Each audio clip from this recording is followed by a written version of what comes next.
السلام عليكم ورحمة الله تعالى وبركاته. الإخوان، نتمنى إن شاء الله تكونوا بخير وعلى خير وبصحة جيدة. بالنسبة للإخوان، واحد المرض داير هاد الأيام هادي، قاس بزاف ديال الإخوان وحمام تيموت لهم وهما ساكتين. وكاين شي إخوان عارفين واقيلا العلاجات، ولا يقدر حتى هما يكونوا ما عارفينش العلاجات ودافعين السنطيحة.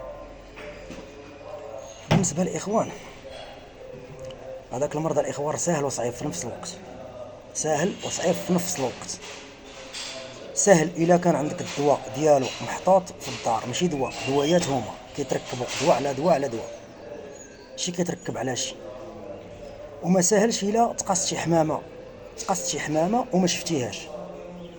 تقصت شي حمامه فحال اليوم وما شفتيهاش، لا غدت ليه عارف بان داك الحمام كله غادي يتطلع. وهاد المرضى الاخوان راه روطا فيروس، راه ماشي على حسب الحراره ولا شي حاجه، راه مرض فتاك الاخوان. واللي عنده هذا المرض الاخوان يقول لنا راه عنده الحمام تيطيح على صدرو كيبقى ينهج، ولا تلقى الصباح كيموت في العشيه.